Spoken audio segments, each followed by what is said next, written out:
Elas eram quase onipresentes nos pátios da FEPASA, mas hoje estão praticamente extintas. Conheçam a história das Liv, as alemãzinhas.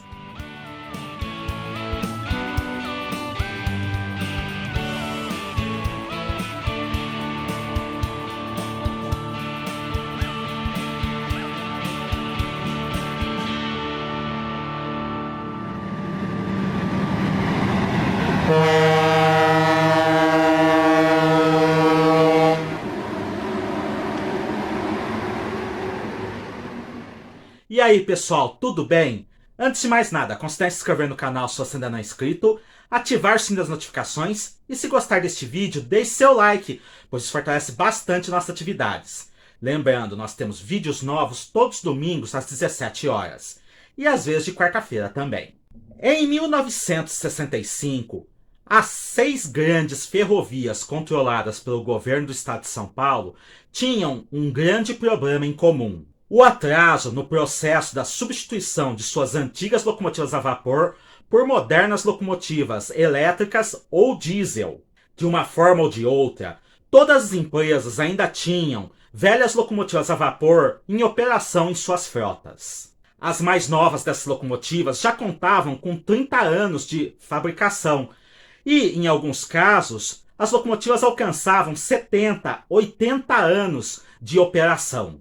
Mas antes de falar de cada ferrovia em específico, eu preciso falar do que eu não vou falar neste vídeo. Central do Brasil, Santos Jundiaí e Noroeste do Brasil eram ferrovias controladas pelo governo federal através da Rede Ferroviária Federal Sociedade Anônima. Portanto, elas estavam fora da alçada do governo do estado de São Paulo.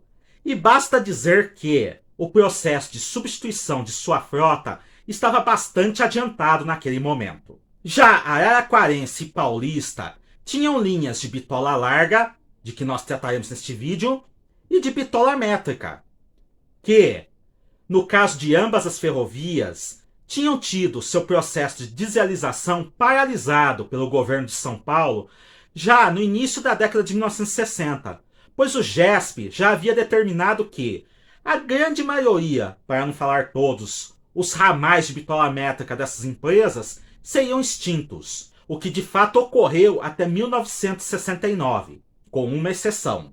Portanto, essas ferrovias não tiveram seu processo de dieselização, ou seja, troca das locomotivas a vapor por locomotivas diesel, concluído, exceto pelas Alco RSD-8, adquiridas pela Companhia Paulista, ainda como empresa privada na década de 1950. Sendo que essas locomotivas acabaram vendidas em 1969 para a Mogiana. E nós falaremos mais a respeito disso no decorrer do vídeo. Feitas essas considerações, voltemos ao assunto do vídeo, falando especificamente da situação de cada ferrovia do governo do estado de São Paulo. A estrada de ferro Araraquara era a que se encontrava em melhor situação, com o processo de substituição de sua frota bastante adiantado. Naquele momento, 1965, apenas uma locomotiva a vapor continuava operando em bitola larga, e já havia data para o fim de sua operação, que seria no ano seguinte, quando ela deveria entrar para processo de revisão geral nas oficinas, o que não ocorreria. A Estrada de Ferro Sorocabana tinha uma grande frota de locomotivas elétricas, com 40 unidades em operação, além de outras 30 que seriam recebidas no decorrer dos próximos anos. Ela também contava com quase uma centena de locomotivas diesel-elétricas em sua frota. Entretanto, a maioria dessas locomotivas tinha baixa potência ou não eram tão confiáveis. Isso obrigava a EFS manter pouco mais de 20 locomotivas a vapor em operação, que eram utilizadas em serviços secundários, manobras, trens de manutenção e ramais, especialmente nas linhas da antiga Ituana, ligando Campinas-Mairinque, Jundiaí até Piracicaba, cujo traçado não permitia a utilização da maioria das locomotivas diesel disponíveis. A Companhia Paulista de Estradas de Ferro, símbolo de organização em sua fase privada, tinha uma situação bastante delicada. Embora contando com 80 locomotivas elétricas e 40 locomotivas diesel, esse número era insuficiente para as operações da empresa, o que obrigava que a mesma mantivesse aproximadamente 20 locomotivas a vapor, todas com mais de 50 anos de fabricação, em operação, especialmente nos ramais de Bitola Larga, de Descalvado, Piracicaba e Santa Veridiana, além das pontas não eletrificadas dos troncos. Já em números frios, a companhia mogiana parecia estar em melhor situação, contando com 65 locomotivas diesel em sua frota. E algo como entre 10 e 20 locomotivas a vapor, que eram utilizadas especialmente em manobras e nos serviços dos inúmeros ramais da companhia. Mas sua situação era realmente mais desesperadora ainda, porque a empresa estava em uma grave crise econômica que a impedia de adquirir mais locomotivas a diesel e até mesmo reformar locomotivas a vapor para melhorar a quantidade de locomotivas disponíveis. Sendo que isso já estava afetando suas operações, porque ela não tinha locomotivas disponíveis de qualquer tipo para operar seus trens. A Estrada de Ferro Bragantina era outra empresa que se encontrava em grave situação financeira. Em sua maior parte, ela ainda contava com velhas locomotivas a vapor de fabricação inglesa, adquiridas nas décadas de 1900 e 1910. E seu processo de dieselização havia sido iniciado apenas por volta de 1960, com a chegada de duas GE Cooper-Bessemer cedidas pela Estrada de Ferro Sorocabana, às quais se juntou uma terceira unidade cedida pela Companhia Mogiana alguns anos depois. Naquele momento, o governo de São Paulo ainda titubeava quanto ao que fazer com esta companhia, já que haviam propostas para interligá-la com o ramal da Cantareira da Estrada de Ferro Sorocabana e transformá-la em um grande ramal de trens de subúrbio da capital paulista, além de projetos de levar seus trilhos até a cidade de Extrema, em Minas Gerais. Entretanto, em 1967, a Bragantina acabou sendo erradicada. E com isso, as 3 locomotivas a diesel que operavam na empresa acabaram sendo transferidas para São Paulo, Minas. Falando dessa empresa, a situação dela era verdadeiramente a pior de todas. Isso porque, desde que ela havia voltado à operação na década de 1940, ela não havia adquirido locomotivas novas de fábrica. Toda a sua frota de locomotivas a vapor era de locomotivas usadas cedidas por outras ferrovias. Sendo assim, as poucas locomotivas a vapor que ela tinha disponível eram locomotivas com mais de 50 anos de fabricação. E, em 1965, sua dieselização se resumia a uma GE Cooper-Bessemer cedida pela Companhia Mogiana, sendo que apenas em 1967 ela recebeu as 3 outras GE Cooper-Bessemer já citadas, oriundas da Bragantina. Dessa forma, era necessário efetuar alguma ação para efetivar a modernização da frota dessas ferrovias. Ou havia o risco real de ocorrer o colapso nas operações de algumas delas. Mas o problema é que o governo do estado de São Paulo, além de não ter o dinheiro para adquirir novas locomotivas, não poderia comprá-las diretamente dos fabricantes no exterior, devido às legislações existentes na época que proibiam a importação de material ferroviário de outros países para o Brasil, visando assim fortalecer a indústria nacional. Naquele momento, realmente já existia a GE do Brasil fabricando locomotivas em nosso país. Entretanto, ela ainda não dispunha de nenhuma locomotiva cujo modelo poderia ser utilizado de maneira satisfatória pelas ferrovias paulistas.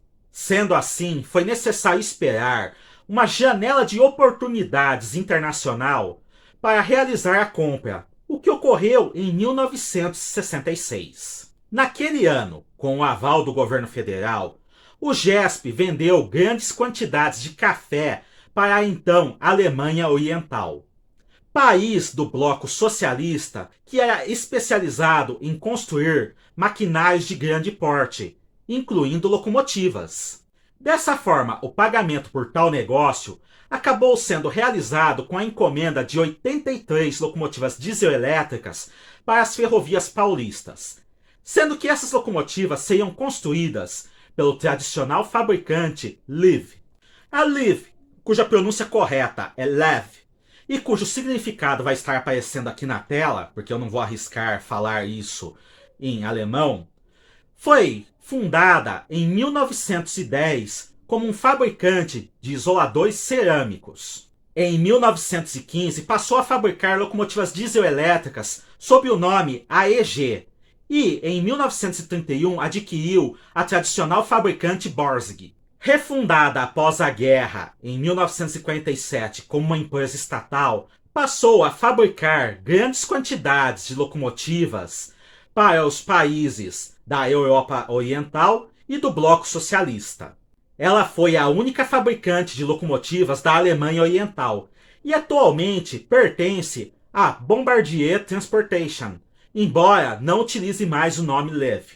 Ao receber a incumbência de atender a encomenda do GESP, a Liv se viu diante de diversas necessidades diferentes. Das 83 locomotivas, 36 iam para a Companhia Paulista, que precisava de uma locomotiva para ramais e manobras sem freio dinâmico. Outras 30 iriam para a EFS, que precisava de uma locomotiva para ramais e manobras com freio dinâmico. E as 17 restantes iriam para a Companhia Mogiana, que precisava de uma locomotiva para linhas principais, ramais, manobras com freio dinâmico. Freio dinâmico, a grosso modo, é um tipo de freio motor que ajuda a frear a locomotiva quando ela está descendo por uma grande rampa íngreme. Além disso, a maioria das locomotivas a diesel já utilizadas por essas três empresas é a de fabricação norte-americana, exceto pelas Krupp da Sorocabana, que não tinham uma boa fama. Por isso, o GESP determinou que as novas locomotivas fabricadas pela Liv precisavam ter alguma semelhança de peças com as locomotivas norte-americanas, ou seja, seguindo o padrão AAR empregado nessas locomotivas. Por fim, naquele momento, já se falava abertamente sobre a unificação das ferrovias paulistas em uma única empresa. Por isso é interessante que as três ferrovias recebessem um tipo de locomotiva que pudesse compartilhar o máximo possível de peças. Sendo assim, a Liv resolveu criar um modelo básico de onde tiraria os três modelos, atendendo cada um às especificações de cada ferrovia. Essas locomotivas trariam o que havia de melhor na Europa no conceito de ergonomia de trabalho e silêncio. Elas teriam uma cabine central, passadiços laterais e 2 postos de comando na cabine, cada um voltado para um lado, para facilitar as manobras. E o principal diferencial nos comandos era a presença de um volante para passar as marchas, o que certamente pega muitas pessoas desprevenidas pensando que, nesse tipo de locomotivas, o maquinista precisava virar o volante para fazer as curvas, o que não é verdade. Elas poderiam operar em tração múltipla, com até 4 unidades, operando inclusive junto com as locomotivas de fabricação americana, embora tal operação não fosse aconselhável. Além disso, essas locomotivas seriam extremamente silenciosas, com buzinas de estilo europeu para estações de passageiros e os modernos motores MGO V12 ou V16. Esses motores haviam sido desenvolvidos pela francesa SACM para uso naval e eles eram muito silenciosos, além de bastante potentes em baixas rotações. Para as unidades da Paulista e Sorocabana, foi escolhido o motor V12 de 1050 HPs, enquanto que para a Mogiana foi escolhido o motor V16 de 1400 HPs. Por fim, embora os truques mudassem um pouco da bitola larga para a bitola métrica, ambos os tipos teriam um eficiente sistema de molas, que, em teoria, fariam as locomotivas se adaptarem muito bem aos solavancos das linhas. A primeira versão desenvolvida foi a DE1PA, e que significa, simplesmente em nossa língua, Diesel Elétrica Modelo 1 Paulista. As primeiras 4 unidades protótipo passaram por uma extensa campanha de testes, inicialmente na fábrica de Hennigsdorf, ao norte de Berlim, e posteriormente nas linhas da ferrovia da Alemanha Oriental, utilizando-se de truques falsos de 1435 mm. O que rendeu curiosas fotos de locomotivas com as tradicionais cores da Companhia Paulista, tracionando trens de estilo tipicamente alemães. Com as locomotivas aprovadas pelo GESP, as primeiras unidades foram enviadas para o Brasil em 1967, onde receberam a numeração de 750 a 785 na Paulista. Na nova empresa, elas foram testadas em todas as suas linhas e se mostraram excelentes locomotivas para ramais e para serviço de manobras. Tanto que isso provocou a desativação praticamente imediata de todas as locomotivas a vapor que ainda se encontravam em operação na ferrovia padrão. Entretanto, pela ausência do freio dinâmico e por questões operacionais, elas aparentemente não se deram bem nas linhas principais da empresa, onde, por causa da presença das locomotivas elétricas e devido à necessidade de altas velocidades para suprir o tráfego, elas não conseguiam desempenhar sua melhor potência. As últimas unidades da CP foram entregues em 1968, quando já estavam também sendo recebidas as unidades da Estrada de Ferro Sorocabana. Estas eram as DE2S, ou simplesmente Diesel Elétricas Modelo 2 Sorocabana.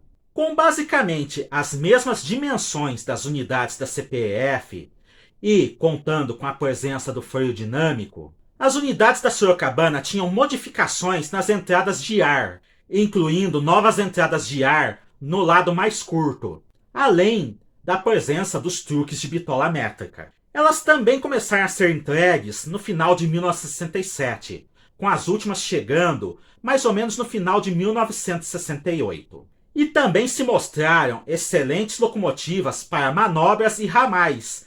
Entretanto, devido à presença do freio dinâmico, aparentemente, elas também demonstraram um bom desempenho na linha principal, principalmente para trens de carga. Na EFS, elas receberam a numeração de 3701 a 3730, além das tradicionais cores da empresa, verde e branco. Curiosamente, a chegada das LIV na EFS não significou o fim da tração a vapor naquela empresa. Tanto que, quando da formação da FEPASA em 1971, a nova empresa recebeu 12 locomotivas da EFS, sendo que, aparentemente, uma unidade chegou até mesmo a ser utilizada pela FEPASA até 1975, havendo fotos da locomotiva número 4 em operação ainda nesse ano. Entretanto, é certo que a chegada das LIV transformou a tração a vapor totalmente supérflua na EFS, e a presença dessas locomotivas na frota da FEPASA, o recebimento delas, se deu provavelmente porque a Sorocabana não baixou as locomotivas na maioria dos casos por questões burocráticas e porque as que ainda estavam em operação já não eram mais necessárias, mas como ainda estavam em condições operacionais, continuavam operando, fosse por sentimentalismo ou por conveniência. O terceiro modelo desenvolvido foi o DE3M, ou seja, Diesel Elétrica Modelo 3 Mogiana. Essas unidades eram, externamente, praticamente iguais à da Sorocabana, e foram todas entregues no ano de 1968. Com seus motores mais potentes e freio dinâmico, elas logo demonstraram que estavam aptas para realizar todo tipo de serviço nas linhas principais e ramais da empresa, além de manobras. Sua eficiência foi atestada nos primeiros anos, quando elas passaram a fazer parte do pool de locomotivas que puxavam o trem Bandeirantes da CMF entre Campinas e Brasília. Na Mogiana, elas receberam a numeração de 151 a 167 e o segundo padrão de pintura da empresa, azul com faixas amarelas e vermelhas. e também significaram praticamente o fim das operações de locomotivas a vapor na Mogiana, pois, embora a FEPASA tivesse recebido 3 locomotivas durante sua formação em 1971, essas locomotivas não chegaram a ser utilizadas nas vias principais, ramais ou manobras.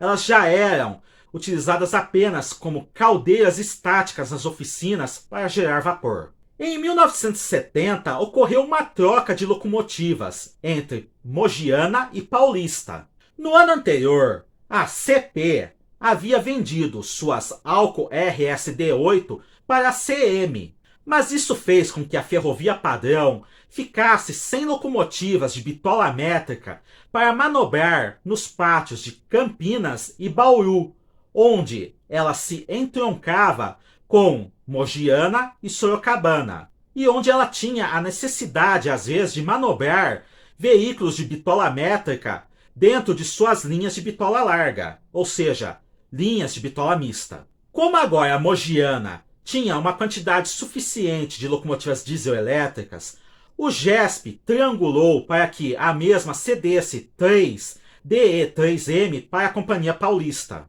sendo que nesta empresa elas receberam a numeração de 900 a 902, que era antigamente utilizada pelas RSD-8, sendo utilizadas então nas manobras em Campinas e Bauru, tendo inclusive recebido o padrão de pintura da CPEF. Mas isso não durou muito, pois em novembro de 1971 foi criada a FEPASA, Ferrovia Paulista Sociedade Anônima, que englobou CP, CM, EFS, EFA e São Paulo Minas.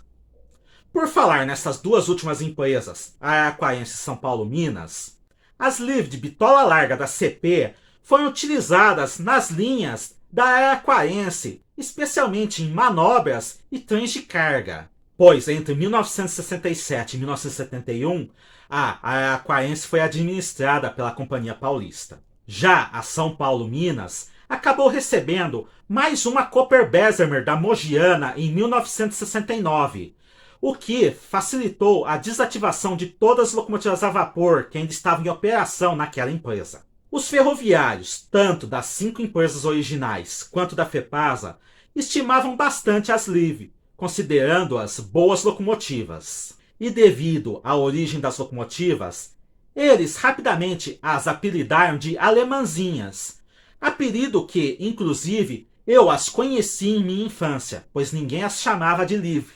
Na FEPASA, as unidades da Sorocabana continuaram com a mesma numeração. Já as unidades da CMF foram renumeradas de 3.751 a 3.767.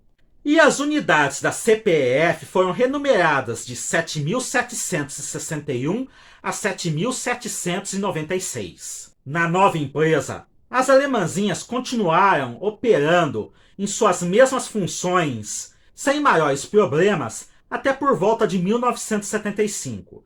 Sendo que, neste meio tempo, elas começaram a receber o padrão de pintura, que foi inicialmente adotado pela FEPASA, azul com faixas brancas. No entanto, nessa época, começou a ocorrer uma falta generalizada de peças de reposição, devido às restrições impostas pelo governo brasileiro à importação de peças ferroviárias no estrangeiro. Isso fez com que algumas locomotivas começassem a ser canibalizadas para fornecer suas peças para as outras unidades. Até 1995, 11 unidades ex-CPF, 11 unidades ex-EFS e 9 unidades ex-CMF tiveram esse destino. Por volta de 1979, as LIV começaram a receber o segundo padrão de pintura da FEPASA, vermelho com faixas brancas. Entretanto, nem todas as locomotivas receberam esse padrão de pintura, especialmente na bitola larga, de forma que algumas alemãzinhas continuaram com a pintura azul e branca até o final de sua operação. E, embora fosse previsto, nenhuma unidade chegou a receber o terceiro padrão de pintura da FEPASA, cinza com faixas pretas e vermelhas. Em 1992, o Departamento de Transportes Metropolitanos da FEPASA foi repassado para a nova Companhia Paulista de Trens Metropolitanos, do governo do estado de São Paulo. A nova empresa, que passaria a cuidar dos trens de subúrbio da região metropolitana de São Paulo, recebeu 7 locomotivas Liv, sendo 3 de bitola larga e 4 de bitola métrica. No caso dessas, todas DE2S. O fim das atividades nos ramais de Descalvado e Piracicaba na bitola larga e a falta crônica de peças pelas quais as Liv passavam motivou que a FEPASA, a partir da década de 1990, utilizasse as locomotivas principalmente para manobras e serviços secundários. Em 1998, a estatal paulista foi federalizada e no ano seguinte foi concessionada para a Ferroban, Ferrovia Bandeirantes Sociedade Anônima. Nesse momento, as locomotivas Liv sobreviventes tiveram diversos destinos. A Ferroban recebeu 22 alemãzinhas, sendo 22 ex-CPF, 9 ex-EFS e 7 ex-CMF. 4 unidades, sendo 3 ex-EFS e 1 ex-CMF, foram repassadas para a Ferrovia Sul-Atlântico, a FSA. Entretanto, antes do ano de 2001, a FSA devolveu essas 4 locomotivas ao governo federal, já baixadas. Outras 4 unidades de bitola métrica, 3 ex-EFS e 1 ex-CMF, foram repassadas para a FCA, onde elas foram testadas no serviço de manobras de diversas linhas. Sendo que a unidade 3762, uma DE3M, chegou a ser alugada para a Estrada de Ferro Vitória-Minas no ano de 2000, onde ela foi testada no serviço de manobras do Porto de Tubarão, no Espírito Santo, recebendo uma pintura branco e vinho e o nome manutenção. Entretanto, essa locomotiva acabou não sendo aprovada pela Vitória Minas, sendo devolvida para a FCA. Com apenas 4 unidades em sua frota e sem encontrar um bom uso para elas, a Centro-Atlântica acabou desativando as 4 unidades até o final do ano de 2001, sendo que pelo menos 3 carcaças estavam abandonadas no pátio de Sete Lagoas, Minas Gerais, até serem sucateadas no início da década de 2010. Na Ferroban, as unidades de bitola larga foram utilizadas de maneira intensa pela nova empresa. Além do serviço de manobras e lastro, elas voltaram ao tráfego pago, fazendo trens de carga e até mesmo os moribundos trens de passageiros da Ferroban. Entretanto, sem peças de reposição que já não eram mais fabricadas e sem os artesãos da FEPASA para mantê-las em condições operacionais, a maioria das alemãzinhas acabou sem condições de operação até o início do ano de 2003. Esse ano, já sob operação da Brasil Ferrovias, a unidade 7.764 passou por uma reforma geral, recebendo todas as peças disponíveis e a pintura da nova empresa.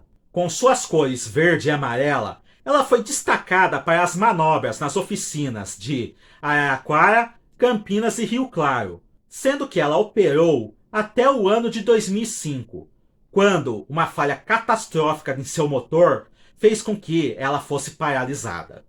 Na bitola métrica, as Liv foram utilizadas até por volta de 2004, principalmente em trens de carga na região metropolitana de São Paulo, além de manobras e trens de lastro.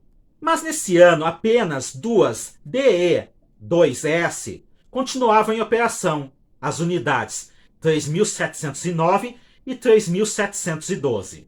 A 3.709 foi enviada para Sorocaba, onde passou a realizar esporadicamente as manobras naquela oficina, enquanto que a 3.712 foi enviada para Campinas, para ser a locomotiva do trem de SOS da bitola métrica naquela região.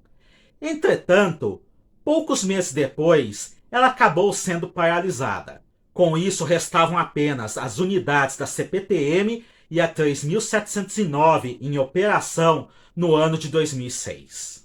Nesse ano, a ALL, América Latina Logística, adquiriu a Brasil Ferrovias. E, em 2008, a 3.709 recebeu as cores da nova empresa, preto, vermelho e branco, passando a ser utilizada nas manobras do pátio de Presidente Altino, na cidade de Osasco, São Paulo. Mas em 2009, durante uma manutenção em Mairink, foi acusada baixa pressão de óleo em seu motor, o que motivou que a locomotiva fosse recolhida para Sorocaba para passar por uma manutenção geral. Mas isso acabou não acontecendo, e a locomotiva, embora guardada em boas condições, acabou ficando sem uso. Ainda em 2010, a CPTM desativou suas linhas de bitola métrica, e com isso, as três DE2S que ainda estavam em operação, pois uma já havia sido sucateada, acabaram sendo desativadas, cedendo suas peças para as unidades de bitola larga, cujas operações ficavam cada dia mais restritas a manobras nas oficinas ou próximas às oficinas da CPTM. Em 2018, apenas a unidade 7.770 continuava em condições operacionais, sendo recolhida para a manutenção geral. Em 2020, as oficinas da Lapa devolveram a locomotiva em condições operacionais plenas. Entretanto, ela foi paralisada alguns meses depois, devido ao fato da CPTM já não ter mais peças de reposição para utilizar a locomotiva extensivamente. Mantida de prontidão apenas para emergências, a 7770 continuou guardada nas oficinas da Lapa. Entretanto, naquele ano, com a chegada de locomotivas mais novas e com o processo de divisão da CPTM para a concessão de suas linhas para a iniciativa privada, finalmente a empresa decidiu desativar a LIV 7770. Dessa forma, cessou-se a operação comercial das alemãzinhas no Brasil, após 54 anos de sua chegada em nosso país. Mas, felizmente, a história dessas locomotivas não terminou. A 3709, após ficar vários anos paralisada nas oficinas de Sorocaba, foi devolvida pela LL ao DENIT, que a cedeu para o Sorocabana Movimento de Preservação Ferroviária no ano de 2015. Ela teve sua restauração operacional iniciada em 2019, mas atualmente está paralisada devido a um ato de vandalismo. Entretanto, a associação ainda pretende retomar os trabalhos para deixá-la operacional nas cores da EFS. Em 2022, a mesma associação recebeu da CPTM as carcaças das unidades 3.702 e 3.705 para preservação estática. Nesse mesmo ano, a CPTM também doou a 7.770 para o IMF Rio Claro, sendo que a locomotiva foi transportada para esta cidade, sendo que a última informação que eu tive é que ela se encontra guardada nas oficinas da Rumo Logística em Rio Claro, e eu não tenho mais nenhuma informação a respeito. Essas 4 unidades são as únicas LIV preservadas, sendo que 2 delas poderão eventualmente voltar a condições operacionais. Embora ainda existam algumas carcaças totalmente depenadas espalhadas pelo interior de São Paulo, nenhuma dessas unidades tem condição de ser preservada. E, infelizmente, mesmo dentre essas carcaças, nenhuma DE3M da antiga Companhia Mogiana sobreviveu, todas tendo sido sucateadas até por volta do ano de 2015. E essa é a história das locomotivas LIV, as alemãzinhas, que durante muito tempo foram praticamente onipresentes em todos os pátios de manobras da FEPASA. Cliquem no gostei, se inscrevam no canal e ativem as notificações para fortalecer nossas atividades e vocês não perderem nenhum novo vídeo. Até a próxima!